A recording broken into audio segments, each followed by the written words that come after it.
बिस्मिल्लाहिर्रहमानिर्रहीम अस्सलाम वालेकुम डियर स्टूडेंट। आज का जो हमारा टॉपिक है उसमें हमने फाइलम आर्थ्रोपोडा को डिस्कस करना शुरू करना है। तो सबसे पहले फाइलम आर्थ्रोपोडा। अच्छा, अभी तक जितने भी हमने फाइलम पढ़े हैं उनके नाम की क्या वजह है सबको डिस्कस किया है। तो आर्थ्रोपोडा को आर्थ्रोपोडा क्यों कहते हैं, तो सबसे पहले यहीं से बात स्टार्ट करेंगे। हमारे पास आर्थ्रो का जो वर्ड है ना उसका मतलब होता है जॉइंट। जैसे बड़ा मशहूर डॉक्टर है आर्थ्रोपेडिक के जो जोड़ों का डॉक्टर होता है। पोड्स फीट या लेग को कहा जाता है। तो ज़्यादातर इनकी जो टांगे हैं चूँकि उसमें जॉइंट्स होते हैं तो ये आर्थ्रोपोड्स बन गए। ठीक है। सबसे उसके बाद इनकी अगर अबंडेंस की बात करें तो सबसे ज़्यादा जो स्पीशी हैं वो इस फाइलम से बिलोंग करती हैं, यानी और इस फाइलम की एक क्लास है जिसको इंसेक्ट कहते हैं। तो इंसेक्ट दुनिया में पाए जाने वाले सबसे ज़्यादा एनिमल्स हैं। तो ये MCQs के हवाले से भी याद रखेंगे। Insect are the most abundant animal on Earth. अच्छा, इनकी जो बॉडी होती है वो भी सेगमेंटेड होती है, लेकिन इनमें सेगमेंट की तादाद बहुत ज़्यादा नहीं होती, सिवाय चंद एक के। ज़्यादातर इनमें सेगमेंट की तादाद 3 या 4 इस तरह होती है। जैसे मैं कहता हूँ कॉकरोच की बात करें तो कॉकरोच में 3 सेगमेंट होते हैं, एक उसका सर, एक उसका सीना और एक उसका पेट। अब कॉकरोच इंसेक्ट में आता है। तो बॉडी इज सेगमेंटेड और जो हर सेगमेंट है वो अपने दूसरे सेगमेंट से एक क्यूटिकल के जरिए से अटैच होता है। अब ये क्यूटिकल होती क्या है, ये अक्सर हम सुनते रहते हैं।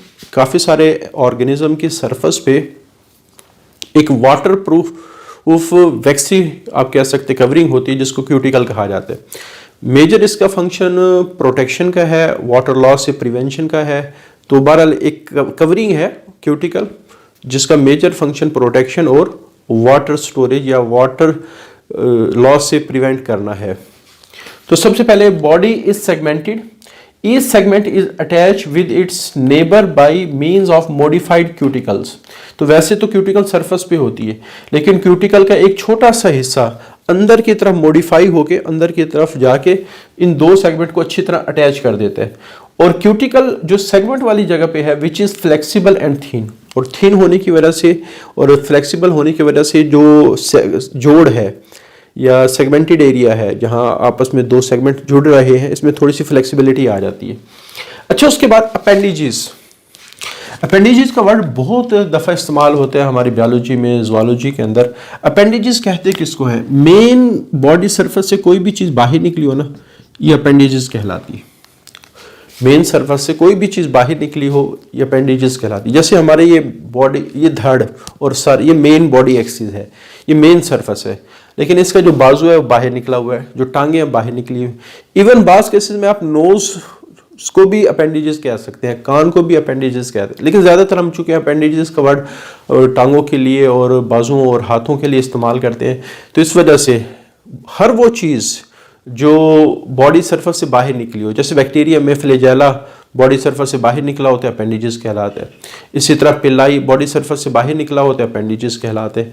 तो ये सारी वर्ड हम पहले भी डिस्कस कर चुके हैं। तो अपेंडिजेस उस स्ट्रक्चर को कहा जाता है जो बॉडी सरफेस से बाहर निकली हो। अब इसमें बहुत सारी टाइप के अपेंडिजेस हैं, जैसे इनके जो विंग्स हैं वो भी अपेंडिजेस हैं, इनकी जो लेग्स हैं वो भी अपेंडिजेस हैं, इनके आगे कुछ एंटीनीज होते हैं जो रिसेप्टर का काम कर रहे होते हैं, सेंसरी ऑर्गन का काम कर रहे होते हैं, वो भी अपेंडिजेस हैं।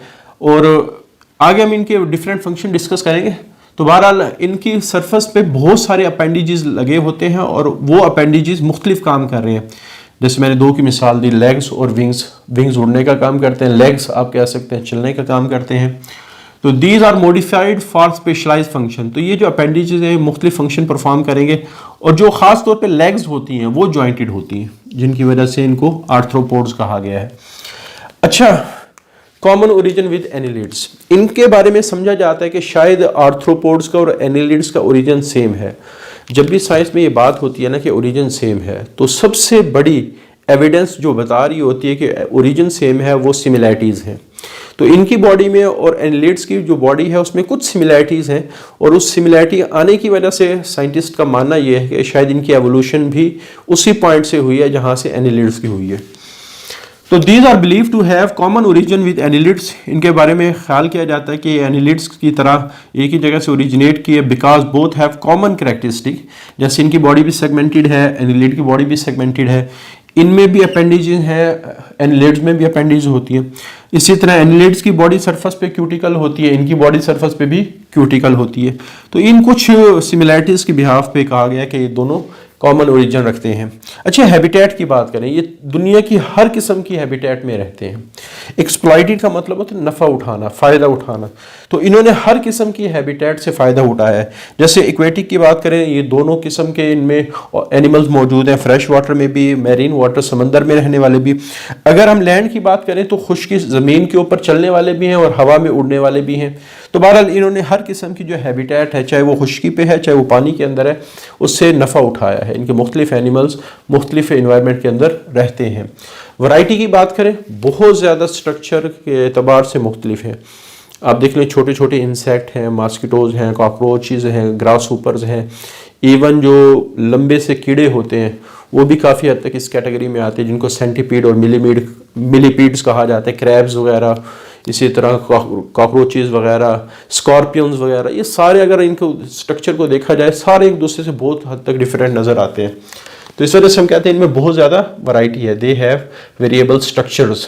सम आर वर्म, कुछ लंबे कीड़े होते हैं जैसे सेंटीपीड, कुछ उड़ने वाले होते हैं जैसे मॉस्किटोज वगैरह। तो बहरहाल, अच्छा, इंसेक्ट की जो बॉडी है आमतौर पे, वैसे तो इनकी काफ़ी सारी क्लासेस हैं, जो इंसेक्ट की बॉडी है वो 3 सेगमेंट, जैसे मैंने मिसाल दी कॉकरोच की, एक हेड होगा, एक थोरैक्स सीना होगा और एक एब्डोमेन होगा। तो आमतौर पे जो कॉकरोच की बॉडी है, जैसे बताया तो गया कि मुख्तलिफ किस्म की वैरायटी है, उनमें से इंसेक्ट की जो बॉडी है उसके 3 बड़े रीजन होते हैं, हेड, थोरैक्स और एब्डोमेन। और पूरी बॉडी के ऊपर वाटर प्रूफ एक कवरिंग होती है जिसको क्यूटिकल कहा जाता है। तो body is covered by water proof chitin से मिलके बनी है, क्यूटिकल है, सिक्रीटेड बाय एपिडर्मस। और ये क्यूटिकल उनकी स्किन, एपिडर्मस से मुराद स्किन की जो अपर लेयर है सेल्स की, वो एपिडर्मस कहलाती है, वो इसको सिक्रिएट करती है। अच्छा, इनका जो डाइजेस्टिव सिस्टम है वेल डिवेल्प है और ट्यूबुलर है। ट्यूबुलर से मुराद बहुत दफ़ा हम डिस्कस कर चुके हैं, तो बार बार ये शर्म भी आती है बताते हुए कि इनका जो ट्यूबुलर सिस्टम है, एक तरफ माउथ होगा, दूसरी तरफ एनस होगा।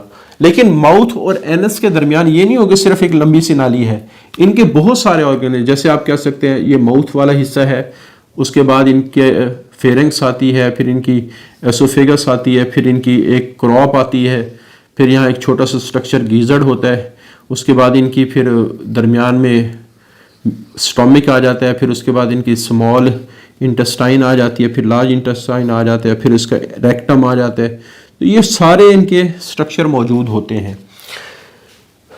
तो इनके जो एलिमेंट्री कैनाल है वो डिफरेंट पार्ट्स में डिवाइडेड है और हर पार्ट की एक स्पेसिफिक फंक्शन है। स्पेसिफिक फंक्शन से क्या मुराद होती है, जैसे माउथ के अंदर डिफरेंट काम हो रहा है, एसोफेगस में डिफरेंट काम हो रहा है, जैसे क्रॉप है ये फूड को स्टोर करने का काम करता है, गिजर्ड पीसने का काम करता है, ये डाइजेशन का काम करता है। तो इस तरह मुख्तलिफ पार्ट्स के अंदर ये डिवाइडेड है।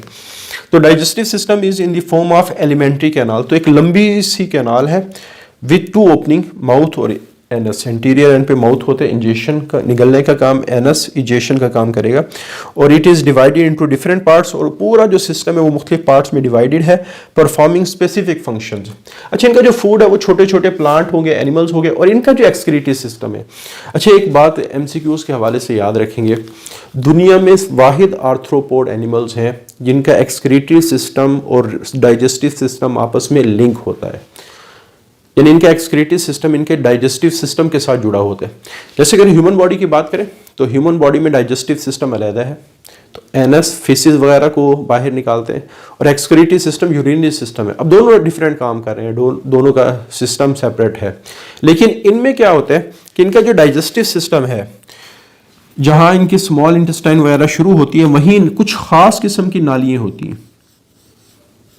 खास किस्म की क्या होती है, नालियाँ होती हैं। इन नालियों को मल्पीजियन ट्यूब्यूल्स कहा जाते हैं। और ये मल्पीजियन ट्यूब्यूल्स क्या कर रही हैं कि ये इंसेक्ट की बॉडी से वेस्ट मटेरियल को इकट्ठा करती हैं और फिर वेस्ट मटेरियल को डाल देती हैं इस डाइजेस्टिव सिस्टम के अंदर। बाद में वो फिर रेक्टम के जरिए से बाहर निकलता है। अब देखो इनका एक्सक्रीटरी सिस्टम, ये काम एक्सक्रीशन का है, ये काम किसका है, एक्सक्रीशन का, ये एक्सक्रीशन करती हैं और जो डाइजेस्टिव सिस्टम का वेस्ट मटेरियल जा रहा है तो एक्सक्रीशन का जो वेस्ट मटेरियल है वो भी यहीं से बाहर निकलेगा। क्लियर? तो इनका एक्सक्रीटरी सिस्टम वेल डेवलप है और इनका जो एक्सक्रीटरी सिस्टम है उसमें खास किस्म की नालियां हैं जिनको मल्पीजियन ट्यूब्यूल्स कहा जाता है। तो इन नालियों का क्या नाम है? Malpighian tubule is present in arthropod और इनका जो नाइट्रोजीनियस वेस्ट है वो इन मल्पीजियन ट्यूब्यूल्स के जरिए से आएगा डाइजेस्टिव सिस्टम के ट्रैक में, रेक्टम में, और यहाँ से एनस के जरिए से बाहर निकल जाएगा। और इनकी जो मेन प्रोडक्ट है एक्सक्रीशन वाली वो यूरिक एसिड है। अच्छा, ये बात क्यों कही गई? आमतौर पे जो वेस्ट मटेरियल होता है उसमें नाइट्रोजन काफ़ी सारी, इसको नाइट्रोजीनियस वेस्ट कहा जाता है क्योंकि उसकी वजह ये है कि जब हमारे प्रोटीन टूटते हैं तो उससे नाइट्रोजन कंटेनिंग कंपाउंड बनते हैं जो बॉडी के लिए बहुत ज़्यादा जहरीले हैं और उनको निकालना बड़ा ज़रूरी है।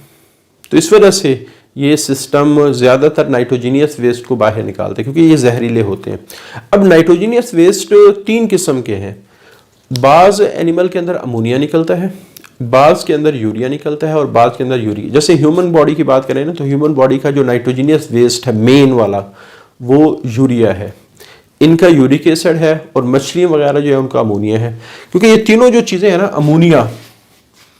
अमोनिया, यूरिया और यूरिक एसिड, अब किसी एनिमल में नाइट्रोजीनियस वेस्ट अमोनिया होते हैं, किसी में यूरिया होते हैं, किसी में यूरिक एसिड होता है।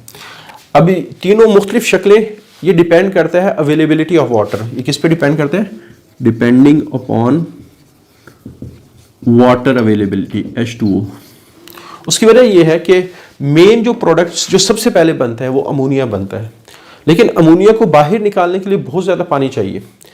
लेकिन ऐसे एनिमल जो ऑलरेडी ऐसी कंडीशन में रहते हैं, जो ड्राई कंडीशन है, जहाँ पानी की कमी है, अगर उनमें अमोनिया को बाहर निकाला जाता है तो वो सारा पानी बॉडी का निकाल के लेके चले जाएंगे और फिर मिलना मुश्किल हो जाएगा क्योंकि एनवायरनमेंट में पानी बहुत कम अवेलेबल है। तो फिर ऐसे एनिमल क्या करते हैं? अमोनिया को यूरिया में कन्वर्ट कर देते हैं क्योंकि यूरिया को निकालने के लिए थोड़ा पानी चाहिए। लेकिन बाज़ वो एनिमल हैं जो इंतहाई ड्राई कंडीशन में रहते हैं, जैसे परिंदे हवा में रहते हैं, इंसेक्ट के भी काफ़ी सारे मेंबर हवा में रहते हैं या ड्राई कंडीशंस में रहते हैं, तो उनके लिए थोड़ा सा पानी बाहर निकलना ये भी नुकसानदेह है। इस वजह से वो यूरिक एसिड बनाते हैं। वो क्या बनाते हैं? Uric acid. यूरिक एसिड को निकालने के लिए बहुत थोड़ा पानी चाहिए। यानी इन तीनों में से कौन सी चीज़ किस एनिमल में निकलेगी ये वाटर पे डिपेंड करता है। अगर बॉडी पानी वाले इन्वायरमेंट में रह रही है, पानी ज़्यादा अवेलेबल है इन्वायरमेंट के अंदर, उनकी बॉडी के अंदर, फिर तो अमोनिया ठीक है। लेकिन अगर पानी दरमियाने दर्जे का अवेलेबल है तो यूरिया ठीक है। अगर पानी बहुत कम अवेलेबल है तो यूरिक एसिड है। इस वजह से इनके जो आप कह सकते हैं वेस्ट है वो सॉलिड होता है। इन ह्यूमंस का जो वेस्ट है वो यूरिन होता है, वो लिक्विड होता है, और अमोनिया वाले को तो डाइल्यूटेड यूरिन होता है। तो इस तरह ये मुख्तलिफ कैटेगरीज हैं। तो बहरहाल ये बात जहन में रखेंगे, इनका जो एक्सक्रीटरी प्रोडक्ट है वो यूरिक एसिड है। ये क्यों बनाया गया? क्योंकि ताकि ये बहुत ज़्यादा ड्राई कंडीशन में भी रहते हैं और ड्राई कंडीशन में पानी का बॉडी से निकलना ये नुकसानदेह है। अच्छा, इनका रेस्पिरेटरी सिस्टम की अगर हम बात करें तो ये जितने भी इंसेक्ट होते हैं ये मुंह के ज़रिए से सांस नहीं लेते और ना ब्लड के ज़रिए से इनकी गैसेस ट्रांसपोर्ट होती है बॉडी के अंदर। जैसे हम मुंह के या नोज़ के ज़रिए से सांस लेते हैं, हमारी हवा फेफड़ों में जाती है, फेफड़ों से ऑक्सीजन ब्लड में जाती है, ब्लड टिश्यू को तक पहुंचा देते हैं, टिश्यू से CO2 ब्लड में आती है, ब्लड से फेफड़ों में आती है, फेफड़ों से हवा फिर नोज़ या मुंह के ज़रिए से बाहर आ जाती है। ये सिंपल सा मैकेनिज्म जो मैंने बताया। तो ये वाले जो ऑर्गेनिज्म है, दो चीज़ें, ना ये मुंह के ज़रिए से सांस लेते हैं, ना ब्लड के ज़रिए से इनके ऑक्सीजन और CO2 ट्रांसपोर्ट हो। तो फिर ये करते किस तरह? सबसे पहले जैसे मैं कहता हूँ कि कॉकरोच की जो बॉडी है उसका सांस जाता है साइडों पे ना, साइडों पे कुछ सुराख होते हैं। जैसे कॉकरोच की बॉडी में इन सुराख की तादाद 20 है, 10 एक तरफ, 10 एक तरफ, 10 एक तरफ, ठीक है। तो सबसे पहले हवा इन सुराखों के जरिए से बॉडी के अंदर आएगी। अच्छा, बॉडी में आते ही एक लंबी सी आप कह सकते हैं हवा की नाली होती है। जैसे हमारी हवा ये ट्रेकिया होता है, हवा की नाली को ट्रेकिया कहा जाता है। तो इनके अंदर भी ट्रेकिया होता है और ये हवा इस ट्रेकिया के अंदर चली जाती है। अच्छा, फिर जिस तरह हमारी बॉडी में तो फेफड़े हैं ना, फेफड़ों से ब्लड में जाती है, लेकिन यहाँ क्या होता है, इनका जो ट्रेकिया है वो छोटी छोटी शाखों में डिवाइडेड होते हैं, और ये इतना ज़्यादा डिवाइडेड होता है कि हर टिश्यू तक, हर सेल तक ये छोटी छोटी जो नालियाँ हैं ट्रेकिया से निकलने वाली, वो हवा तक पहुँचा देती हैं। यानी हवा जो इस ट्रेकिया में आई है, इस बड़ी सी नाली या हवा की नाली में आई है, तो वो फिर इन छोटी छोटी नालियों के जरिए से कहाँ तक पहुँच जाती है, टिश्यू तक पहुँच जाती है, और टिश्यू में जो CO2 होगी वो इन नालियों के जरिए से ट्रेकिया में आएगी और इन ओपनिंग के जरिए से बाहर। तो ये जो ओपनिंग है जिनसे हवा दाखिल हो रही है, तो इनको स्पाइरिकल्स कहा जाता है। तो अगर इस अरेंजमेंट की बात करें तो हवा इन स्पाइरिकल्स, इन ओपनिंग के जरिए से दाखिल होती है और इन्हीं के जरिए से बाहर आती है, और ऑक्सीजन और CO2 पूरे बॉडी में कैसे डिस्ट्रीब्यूट होती है, वो इन हवा की नाली, जिनको ट्रेकिया और छोटे हों तो ट्रेक्यूल्स कहा जाते हैं, क्योंकि जिसके साथ भी ओल का वर्ड लगा हो ना तो वो चीज़ को छोटा कर देता है। ठीक है, जैसे मैंने बताया था, ब्रोंकाई बड़ा, ब्रोंक्यूल छोटा, तो ओल का वर्ड आमतौर पे चीज़ को क्या कर देते हैं, छोटा कर देते हैं। तो ट्रेकिया बड़ी नाली, ट्रेक्यूल, तो ये ट्रेकियल सिस्टम है पूरा, और इस ट्रेकियल सिस्टम के जरिए से जो हवा है वो सारे टिश्यू तक पहुंच जाती है। तो most arthropod possess an extensive tracheal system, पूरी बॉडी में ये ट्रेकियल सिस्टम फैला हुआ है, फॉर्म ऑफ एयर ट्यूब्स, और ये जो ट्रेकियल सिस्टम है ये हवा की नाली है बेसिकली, इनको ट्रेकिया या ट्रेक्यूल्स कहा जाता है, और ये पूरा सिस्टम फिर गैसियस एक्सचेंज में इन्वॉल्व होते हैं, तो इनमें यहाँ ब्लड का कोई इन्वॉल्वमेंट नहीं है। स्पाइरिकल्स क्या है कि जो मेन ट्यूब है वो बाहर की तरफ खुलती है आउटसाइड थ्रू पेयर्ड ओपनिंग्स, और ये पेयर ओपनिंग है, यानी पेयर पेयर की शक्ल में है, तो अगर 20 हैं तो 10 पेयर बनेंगे, तो इन ओपनिंग को क्या कहा जाता है, स्पाइरिकल्स। हाँ, जो इक्वेटिक आर्थ्रोपोड्स हैं वो फिर गिल्स के ज़रिए से सांस लेते हैं, और एक ख़ास किस्म के एनिमल्स हैं, वो हम आगे पढ़ेंगे भी सही, उनके अंदर कुछ ख़ास किस्म के स्ट्रक्चर है जिनको बुक लंग्स कहा जाता है, वो भी आप कह सकते हैं कि हवा पानी के अंदर सांस लेने के लिए स्पेशलाइज्ड होते हैं। इसको हम फिर अगले जो टॉपिक है जब क्लासेस में डिस्कस करेंगे कि बुक लंग्स क्या होते हैं और गिल्स कैसे काम करते हैं। आज के लिए इतना ही, अल्लाह हाफिज़।